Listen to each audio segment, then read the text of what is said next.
Imagine a darkened studio, a single window slashing light like a knife. A man leans close to his canvas, paints a face until it breathes. That man is Rembrandt van Rijn, the name that became shorthand for light so honest it seems to confess.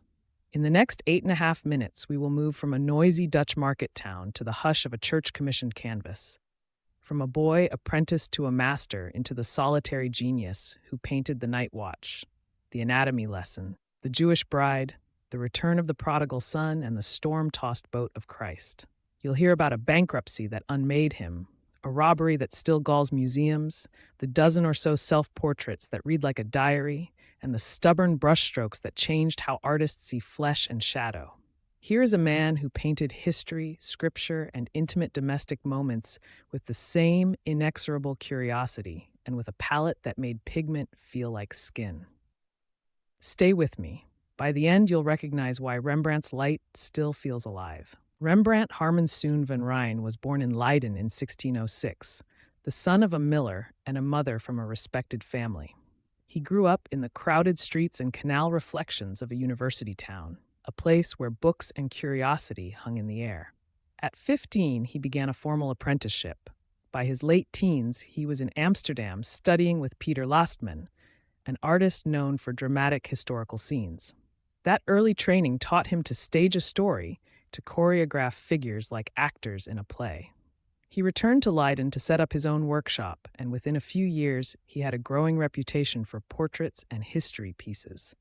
In 1634, he married Saskia van Eilenberg, a union that brought him new social connections and commissions. From the beginning, portraiture tied him to patrons, but the light in his paintings, the way it fell, pooled, and revealed, started to set him apart. Here is Rembrandt as a young man, practicing the gaze that would define him. Rembrandt's name is inseparable from a handful of towering works. The Night Watch, painted in 1642, is not just a group portrait of a civic militia. It is a staged moment, alive with motion, with a child and a chicken and a blurred figure blasted forward by light. Its original title was less cinematic. Later viewers gave it the nocturnal name because of a varnished darkening and a sense of drama that reads like a midnight scene. The Anatomy Lesson of Dr. I. Nicholas Tulp from 1632 turned a scientific demonstration into a study of attention. Faces leaning, bones exposed, a single lamp resolving the anatomy into a moral and medical sermon.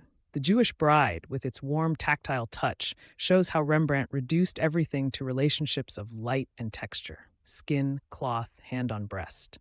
And in The Return of the Prodigal Son, painted late in his life, he compresses decades of feeling into a single, humble embrace, a father and a ragged son bathed in mercy.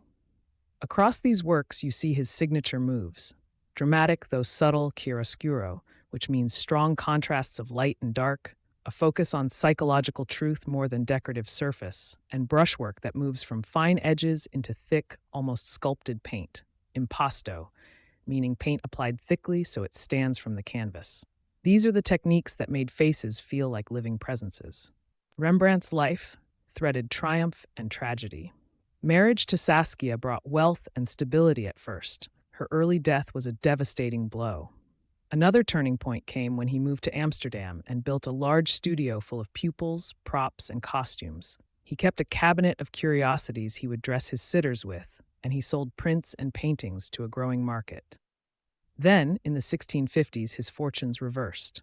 He declared bankruptcy in 1656 and endured a public inventory and sale of his collection. Yet it was precisely in those lean years that his art deepened. Fewer grand tableaux, more introspective portraits and biblical scenes that read like private prayers. The late return of the prodigal son and many late self-portraits show a man who had learned to paint loss as tenderness. In other words, adversity redirected Rembrandt from theatrical showmanship to spiritual intimacy. He stopped telling us how the world should look and started showing us how it felt.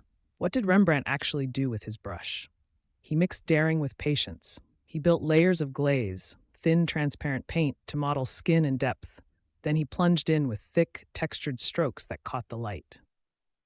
That contrast between glaze and impasto is central. A smooth shadow might be created with a whisper of glaze. A highlight could be a fingertip of thick white paint. He used oil on canvas and panel, a palette that favored warm earth tones, ochres, umbers, and rich blacks, punctuated by reds and golds. He etched as well as painted.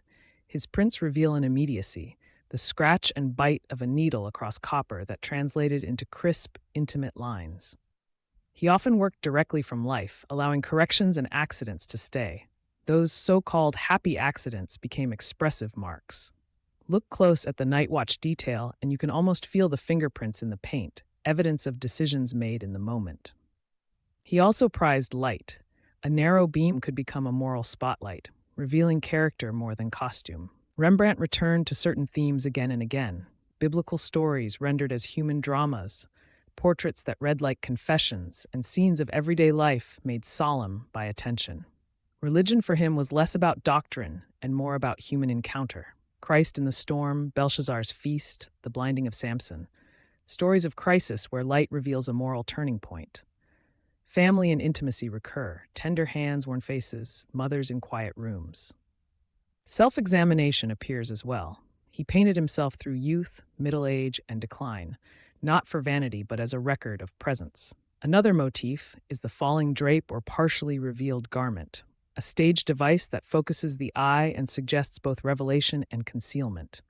Often interpreted as moral austerity, his stripped-down scenes are equally celebrations of complexity. A wrinkle, a tear, a gesture, all become thesis statements about being human. Rembrandt was praised and criticized in his lifetime. Collectors adored his psychological intensity. Critics sometimes sniffed at his rough brushwork and unconventional compositions. He clashed with more fashionable portraitists who preferred polished finish over his expressive surface. There were controversies about attribution, too. Paintings once thought to be his were later reassigned, and vice versa. A dramatic instance of misattribution is the so-called man with the golden helmet, long celebrated as a Rembrandt and later dated to a workshop hand, a reminder that fame can complicate scholarship. Then there are the scandals of commerce. His bankruptcy in 1656 and the forced sale of his collection left a public record that mingled embarrassment with sympathy. After his death in 1669, taste shifted away from his style for a time, only for later generations to rediscover and revere his psychological realism. The art world still argues about what is by Rembrandt and what is from his workshop, and that argument, oddly, keeps him alive. Rembrandt reshaped how artists think about light, emotion, and the human face. Painters from Delacroix to Goya and beyond drew from his dramatic chiaroscuro. Impressionists and moderns admired his brushwork's expressiveness. Photographers and filmmakers have borrowed his framing and spotlighting. Poets and novelists have lifted the intimacy of his subjects. He also changed the market. His prints made his ideas reproducible, circulating his vision across Europe. Art schools studied his tonal effects and his way of letting paint itself speak. And perhaps most importantly, he taught that art need not idealize. It can accept blemish, grief, and age as worthy of attention. That lesson travels across centuries and media, which is why museums still measure rooms in Rembrandt moments, those moments when light and humanity collide. Here are a few surprises about Rembrandt to feed a curious mind. First, he painted almost as many self-portraits as some artists paint landscapes, nearly 100 when drawings and etchings are counted, not for vanity, but as a lifetime study in expression. Second, the storm on the Sea of Galilee, his only known seascape, was stolen in 1990 from a Boston museum and remains missing, a painful modern twist to a 17th century drama. Third, the giant conspiracy of Claudius Civilis was cut down after displeasing officials. The original once measured over 5 meters and was reduced, altering its impact forever. Fourth, he kept an inventory of props, costumes, and exotic objets d'art. Many sitters wore items from his cupboard, which he used to create theatrical authenticity. Fifth, some of his most intimate paintings, like Bathsheba at her bath, sparked debates about morality and art in his own time, a reminder that Rembrandt often sat at the intersection of public taste and private truth. One more tiny delight: his etchings read like sketches from a restless mind, immediate, economical, and sometimes surprisingly humorous. Rembrandt died in 1669, modestly remembered by some, mourned by many, and later resurrected by admirers who recognized the radical tenderness of his eye. He painted light as if it had character, and shadow as if it kept secrets. Today, his canvases still draw us close, not as relics, but as companions that know what it is to be alive, joyful, tired, forgiven, defiant. If you stand before the Jewish bride or the late prodigal son, you don't merely see pigment, you feel time. That is his enduring gift, the permission to look at a face long enough to hear its story. So the next time you see a scraped thumb of paint or a fiercely lit cheek in a museum, remember that Rembrandt taught us how to read those small, stubborn marks as a language of truth. Light, shadow, empathy. His legacy is a way of seeing. Thank you for listening.